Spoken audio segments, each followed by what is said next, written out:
राकेश जशवानी फिर आपके साथ जुड़ी रायपुर छत्तीसगढ़ से, और आप देख रहे हैं हंगामा न्यूज़। इस वक्त हम खड़े हैं पूरा तालाब के पास में, जहां पर दिवंगत शिक्षकों की विधवाएं पिछले 9 महीने से एक सूत्री मांग को लेकर के धरना प्रदर्शन पर बैठी हुई हैं। आज इन्होंने अपने धरना स्थल से सीएम घेराव तक की रैली निकाली थी। इनकी एक सूत्री मांग को लेकर के ये हर दरवाजे पर दस्तक दिए, हर एक अधिकारी के पास ले गई हैं और वहाँ पर इन्होंने अपनी मांगों को रखा है। अभी जब टीएस बाबा डिप्टी सीएम बने हैं तब इनको एक उम्मीद जागी कि शायद वो कुछ कर सकते हैं, क्योंकि चुनाव से पहले टीएस बाबा ने भी इन्हें आश्वासन दिया था। अब जब वो डिप्टी सीएम हुए हैं तब ये अपनी गुहार लगाने के लिए उनके पास गए थे, लेकिन उन्होंने इनसे ये कहा कि मुझे सिर्फ और सिर्फ सत्ता मिली है, पावर नहीं मिला है। पावर सीएम साहब के पास है, आपके लिए जो भी करेंगे वो सीएम सर करेंगे। उनसे बातचीत होने के बाद में ये लोग निराश होकर के आज यहाँ से एक रैली इन्होंने यहाँ से एक रैली निकाली जो सीएम घेराव के लिए गई थी। इन महिलाओं से मिलते हैं, इनसे बात करते हैं। माधुरी जी, आप पिछले 277 दिन से बैठे हो ऐसा आप बता रहे हैं, अभी तक के इस विषय को लेकर के किनके पास गए हैं सरकारी महकमे के, किन विधायक और किन मंत्रियों से मिला, जवाब क्या है? हर मंत्रीगण, हर कांग्रेस के विधायक हम लोगों को आश्वासन दे रहे हैं कि आपकी मांग पूर्ण होगी, आप लोग बैठे रहो। यही आश्वासन को लेकर हम 4.5 साल से 4 साल से हम लोग आंदोलन में बैठे हुए हैं और लगातार पहले 58 दिन करे, उसके बाद फिर 1 महीना दिसंबर में करे थे 2021 और 22, ये 20 अक्टूबर से फिर बैठ गए हैं। हमारी मांग पूर्ण नहीं हुई। अगर हमारी मांग पूर्ण नहीं होती तो हम लोग आत्मदाह करने पर मजबूर हो जाएंगे और सभी से आश्वासन मिल रहा है, लेकिन हम लोगों की मांग पूर्ण नहीं हो रही है। कल ही स्वास्थ्य मंत्री जी हैं टीएस बाबा, पूर्व सीएम साहब, उन्होंने स्वास्थ्य विभाग के कर्मचारियों को सीएम साहब से मुलाकात करवाए। तो वैसे ही हम भी चाह रहे हैं कि हमको भी ठोस आश्वासन मिल जाता और हमारा ये जो निराकरण है वो कैबिनेट में पारित होगा, या वैसे कर देते या घोषणा कर देते। हम यही चाह रहे हैं कि हमारे लिए भी कुछ ठोस पहल करे सीएम साहब, ताकि हम अपने घर लौटे। अगर हमारे लिए ठोस पहल नहीं करेंगे तो हम लोग आत्मदाह करने पर मजबूर हो जाएंगे।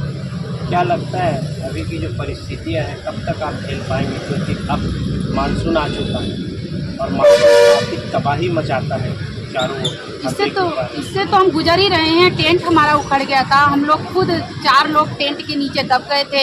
हो सकता था कि हम लोगों को अंदरूनी चोट भी लगी, लेकिन हो सकता था किसी की मौत भी हो जाती। शायद मुख्यमंत्री यही चाह रहे हैं, तभी तो इतने दिन से हम लोगों को बिठाए हैं। हमारे छोटे छोटे बच्चे बैठे हुए हैं, भूखे मरने की नौबत आ गई है। आज कटोरा लेके हम लोग रैली निकाले थे। तो इस तरह से मुख्यमंत्री जी हमको मजबूर कर रहे हैं, तो आगे भी अगर हमको इस तरह से मजबूर करेंगे, मानसून सत्र विधानसभा आने वाला है, अगर हमारी मांग उसमें पूर्ण नहीं होती तो उसके बाद हम आत्मदाह करने पर मजबूर हो जाएंगे। सभी विधवा महिलाओं ने ये प्रण कर लिया है।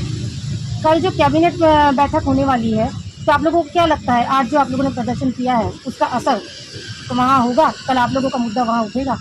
अब जो अपने डिप्टी सीएम साहब है वो तो आश्वासन ही दे रहे हैं कि आप लोगों की मांग पूर्ण होगी और सीएम साहब करेंगे। कल भी हमको भरोसा है, भरोसे को ही लेके हम लोग यहाँ बैठे हैं कि सीएम साहब सुनेंगे। जब सत्ता में आने से पहले उन्होंने वादा किया है तो उस वादे को पूर्ण करना चाहिए, क्योंकि सभी को सौगात दे रहे हैं, सभी विभाग का निराकरण कर रहे हैं। तो हमारे विभाग में ऐसा क्या है जो हमारे विभाग का निराकरण करने में उनको देरी लग रही है? सरकार तो लगातार बोलते आ रही है कि आप लोगों के लिए कोई नियम नहीं है। अब जबकि टीएस डिप्टी सीएम बना तो कोई उम्मीद जागी आपको? देखिए, उम्मीद पहले जब अभी डिप्टी सीएम बने, लेकिन पहले तो वो हमारे पंचायत मंत्री थे, उन्होंने लेटर भी लिखा है मुख्यमंत्री जी को, उनकी भी बात नहीं मानी गई है। और ये भी बता दूं कि जो शिक्षाकर्मी कैडर समाप्त होने की घोषणा करे मुख्यमंत्री जी ने, मैं पहले तो ये बात बताऊंगी खुल के कि जो शिक्षाकर्मी का संविलियन शिक्षा विभाग में किया गया है वो कोई ऊपर से भगवान नहीं आया है। भाजपा सरकार ने 8 साल का संविलियन दिया है और ये जो कांग्रेस सत्ता आई है इन्होंने 2 साल का संविलियन दिया है। किस बेस पे दिया?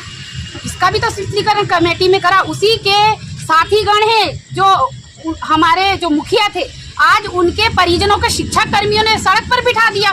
शिक्षा कर्मी ने अपना संविलियन ले लिया, हमको सड़क पर बिठा दिया। ये हमारे साथ अन्याय हो रहा है।